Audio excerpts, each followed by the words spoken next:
minerais, de pétrole et d'autres ressources naturelles possibles pour ces industries. Les États-Unis, bien qu'ils ne soient peut-être plus une puissance industrielle majeure, ont une industrie militaire qui dépend largement de minerais qui ne se trouvent qu'en Afrique. AFRICOM va être le moyen de consolider les intérêts américains sur le continent africain. Mais quand le Pentagone veut installer son poste de commandement sur le terrain, les choses ne se passent pas comme prévu.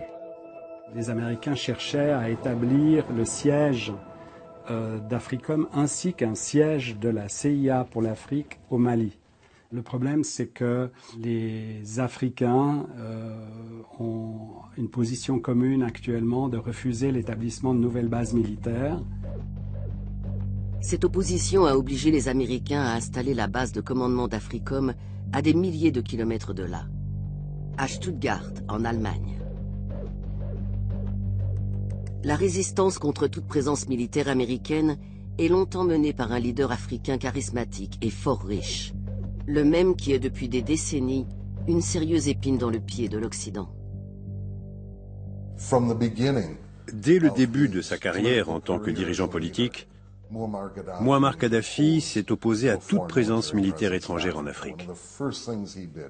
Une des premières choses qu'il a faites après son arrivée au pouvoir en 1969 a été d'expulser les bases militaires britanniques et américaines de Libye. Et la position de Kadhafi jouissait d'un soutien politique considérable sur le continent. Nelson Mandela partageait quasiment le même point de vue. Il n'était pas question que des forces africaines soient commandées par des représentants militaires étrangers, ni que des militaires étrangers occupent une partie de l'Afrique ou opèrent sur son sol.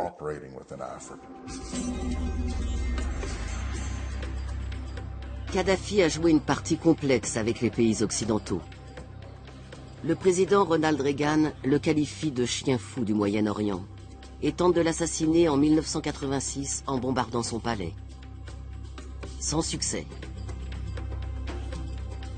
Les immenses réserves pétrolières que Kadhafi a nationalisées quand il a pris le pouvoir lui assurent une véritable indépendance et un ascendant sur l'ensemble du continent.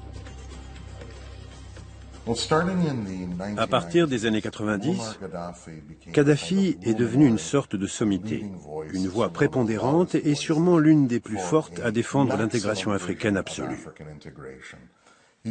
Il était considéré dans toute l'Afrique comme le successeur de Kwame Nkrumah en ce qui concerne la vision de l'unité africaine.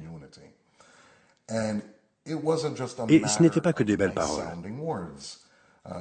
Kadhafi tenait non seulement à accélérer ce processus d'intégration, mais aussi à le financer. L'argent du pétrole libyen permet à Kadhafi de développer des projets ambitieux. 300 millions de dollars pour le premier satellite panafricain Rascom.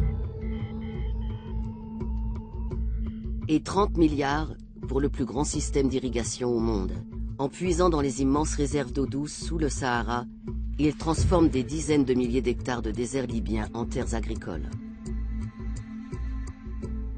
Kadhafi démontre ainsi que l'Afrique peut se développer sans passer par les banques occidentales ou le Fonds monétaire international. À coût de dizaines de milliards de dollars, la Libye a financé un grand nombre d'institutions économiques comme la Banque africaine de développement ou le Fonds monétaire africain. L'Afrique allait développer ses propres solutions, mettre en place ses propres programmes.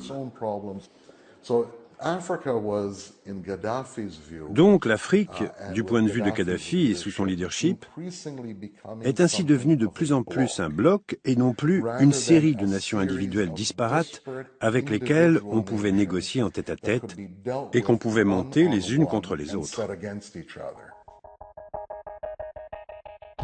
Lorsque Kadhafi est élu président de l'Union africaine en 2009, les Américains s'inquiètent.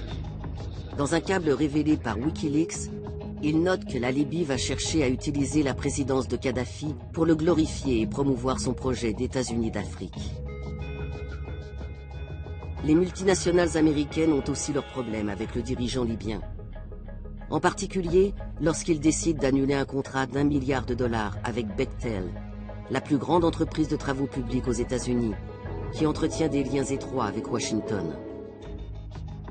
Le fait qu'une compagnie ayant le savoir-faire et l'assise financière de Bechtel ne soit pas parvenue à décrocher ce contrat est un avertissement pour les entreprises américaines et occidentales qui cherchent à s'implanter sur le marché libyen en pleine expansion, ainsi que pour les autres entreprises américaines qui envisageraient d'y investir. Kadhafi se met aussi à dos la France. Après avoir été courtisé par le président Nicolas Sarkozy, le dirigeant libyen annule de gros contrats d'armement. On oublie à quel point Sarkozy avait déroulé le tapis rouge à colonel Kadhafi en décembre 2007 et le colonel Kadhafi, en échange, lui avait promis 14 milliards de dollars de contrats. Il y avait une shopping list absolument incroyable. Finalement, Kadhafi a ridiculisé Nicolas Sarkozy parce qu'il n'y a rien eu du tout ou très très peu de choses par rapport à ce qui avait été promis.